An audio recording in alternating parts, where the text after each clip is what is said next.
Two shoot days, two completely different productions. Here's a behind the scenes look at our recent campaign we produced for Mini. Black Mini first, green Mini behind. Dude, this has made me realize how chaotic it's gonna be. Way harder than I expected. How are you, bro? Good to see you, man. Yeah. And we're back. What's going on, guys? Welcome back to another video. If you guys are new here, my name is Brandon Stevens. I run AV8 Productions here in Melbourne, and recently I was brought on board to help complete two very different campaigns for Mini Cooper. And today we're gonna go through everything it took to complete those two campaigns, the struggles we ran through, the finished product, and just give you guys a real behind the scenes look at what it takes to create a campaign for a brand like Mini. Paid actor number one for today. Obviously ran over schedule, what's new? Typical Melbourne shit. Two lads, one garage.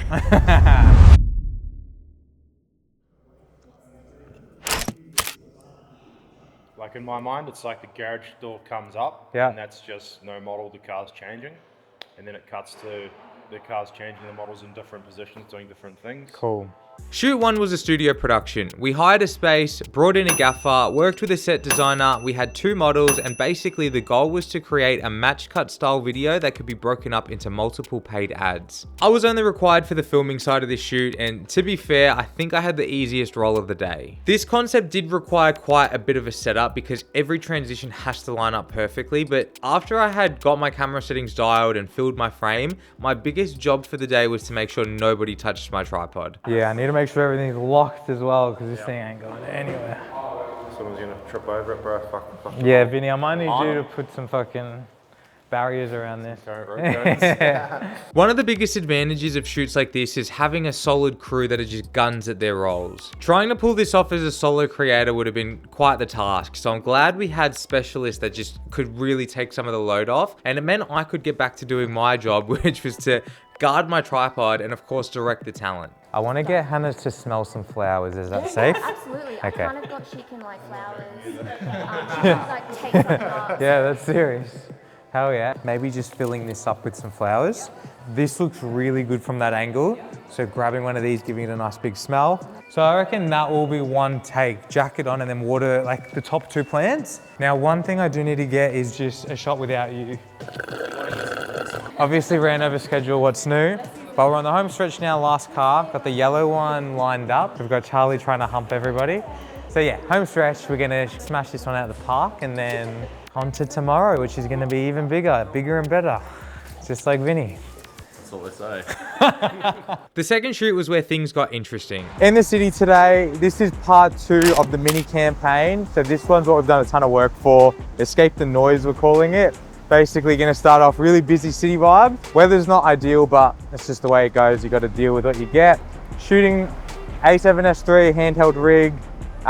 Pretty crazy start to the morning. Getting yelled at by cops, couldn't find parking. Typical Melbourne shit, but we got a massive day, so we're gonna get stuck into it. Our previous campaign with Mini was very coastal and a very relaxed vibe, and we basically just wanted to flip it this time. Start in the city, have it be really chaotic, lots of sound design, fast-paced cuts, and really show the chaos of the city.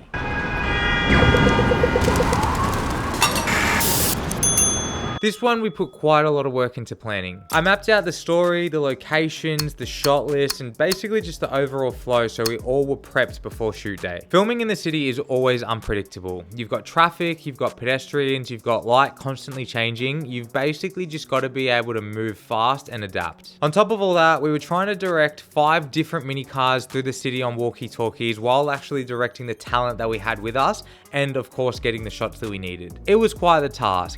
All right guys, did really well just then. I reckon we can get a better shot. So if I can get 2 of the minis coming around that bend on Flinders Street. 1 o'clock now, we were meant to be leaving the city by like 11 to 12. Super chaotic city run, trying to talk to people and yeah, get 5 cars information.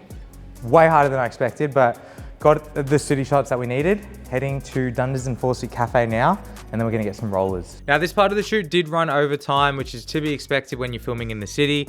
It wasn't the end of the world, it just meant that we really needed to get a move on for the next scenes, which were gonna be the cafe, the rollers, and of course the finale. Thankfully finding a cafe wasn't too tricky. I had a bunch of options on the pre-production that I made, but we actually didn't use any of them. We had gone to one of them, it was really busy, but just across the road there was an even better option, which was quite perfect for framing. So we spoke to the owner, they were really cool to let us use it, and we got stuck straight into getting the cafe shots we needed. These shots ended up being some of my favorite shots of the day. They were quite literally what I had envisioned in the pre-production, which was really cool seeing them come to life. We got our shots, I think we were running an hour or two over, and we communally made the decision that we were probably going to scrap our next destination. If you guys aren't familiar with Melbourne, we were basically shooting in the city and the next spot was going to be in Sorrento. Our maps was estimating a 2-hour drive, which nobody wanted to deal with, especially with light not being on our side. So we communally made the decision to try and find somewhere closer. Eventually we found a spot pretty close by, but thanks to Melbourne's traffic, it took around 50 minutes to get there, which didn't help anyone. As soon as we got there, it was sort of back into go, go, go mode, and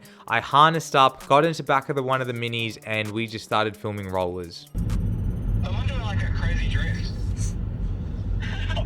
Yeah, Senya, I'm just going to put it sideways on this corner. Oh my god, no. Now, ideally, I would have had a lot extra time with these cars in a few different locations, but we didn't have that luxury this time around. It was basically just get as many shots as you think you need and call it. I probably got 4 to 5 really solid clips here, and that was enough for the team to say, good, that's enough, let's move on. In the initial plan that I made, we were actually meant to end the video somewhere a bit more coastal, but I think finishing where we did, where our talent are looking back onto the city where the video actually began, just tied everything in so perfectly and quite literally ended the video the best way we could have. One of the biggest things I've learned is that shoots very rarely go exactly to plan. You just need to stay flexible, you need to stay adaptable, and things will usually figure themselves out. Having 2 completely different shoots for the exact same brand was a really cool experience. I handled editing for the Escape the Noise video, while Charlie from T15 absolutely crushed the edit from the studio shoot. Enough yapping, here's a look at both of the final videos we created.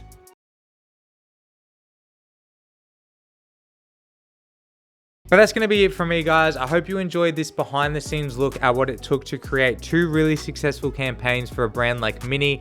Go show Charlie and T15 some love. They are the agency that brought me on to help with this campaign. So go show them some love, drop a comment, let them know what you thought about the final videos. Leave a like on this video and also make sure to subscribe. Plenty more videos coming. You already know the spiel. So hit the subscribe, hit the bell. Stay tuned for more. I appreciate the support. Catch you guys in the next one.